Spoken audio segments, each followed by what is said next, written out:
Welcome to Southwest Middle School. Southwest Middle School, home of the Soaring Eagles.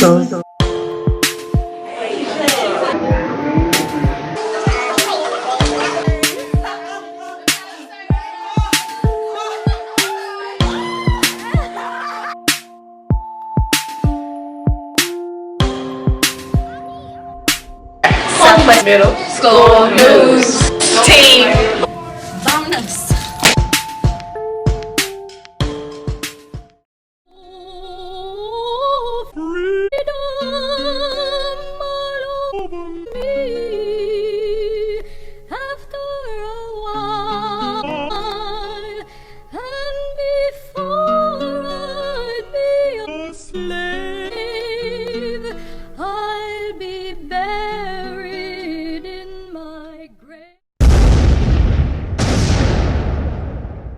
Standard. Analyze how rights were denied to African Americans through Jim Crow laws, Plessy versus Ferguson case, disfranchisement, and racial violence. Plessy versus Ferguson. Even with direct and illegal denial of civil rights, blacks also encountered legal setbacks. The U.S. Supreme Court officially approved the Plessy versus Ferguson segregated facilities. Jim Crow laws were passed in the South. It was a system of legal separations between the races in public places, named after a minstrel song and dance routine. Discrimination resulted in the practice of discrimination or segregation, but was not upheld by the law. Separate but equal. The court found out that states could legally separate the races by providing separate but equal facilities.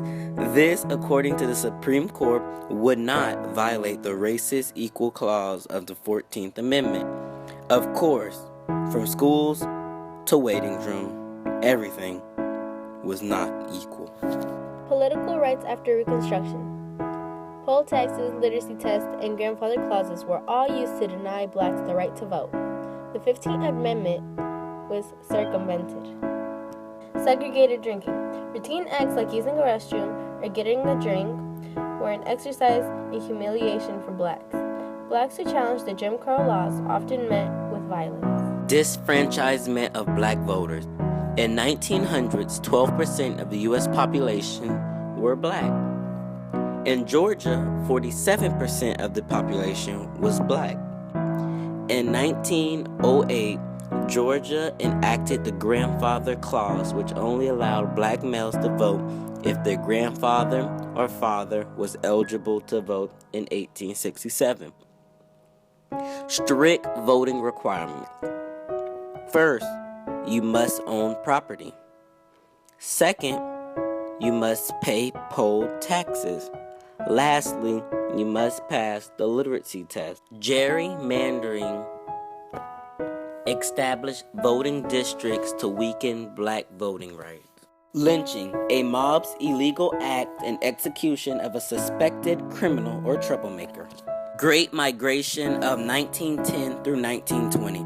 Some blacks voted with their feet, leaving the South for northern cities. While there were racial injustice in the North, there were also still opportunity. The literacy test was a test to determine if a citizen was granted the right to vote.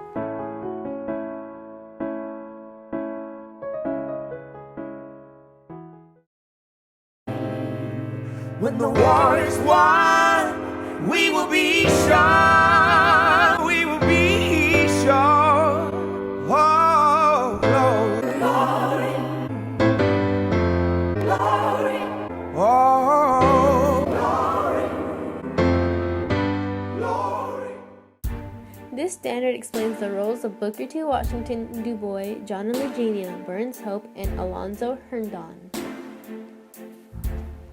Booker T. Washington was born a slave on April 5, 1856. Beginning at the age of 9, he worked in salt furnaces and coal mines.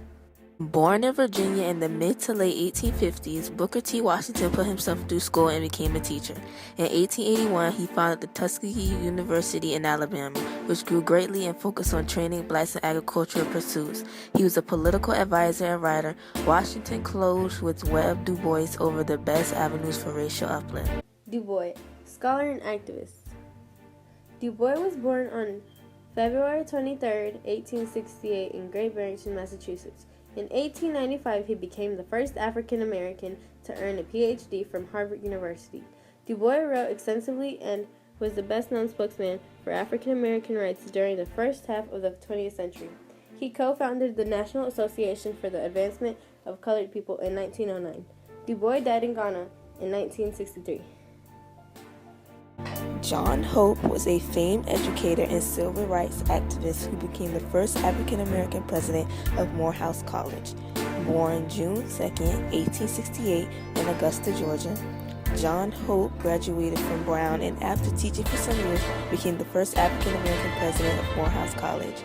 He and colleague Webb Du Bois shared a fervent belief in acquiring educational opportunities for black citizens. Having also directed college affiliations under Atlanta University, Hope died on February 20th, 1936. L. Burns Hope was an early 20th century community organizer. Spending most of her career in Atlanta, she worked for the improvement of black communities through traditional social work, community health campaign, and politic pressure for better education. An African-American barber and entrepreneur, Alonzo Herndon, was founder and president of the Atlanta Life Insurance Company, one of the most successful black-owned insurance businesses in the nation. At the time of his death in 1927, he was also Atlanta's wealthiest black citizen, owning more property than any other African American.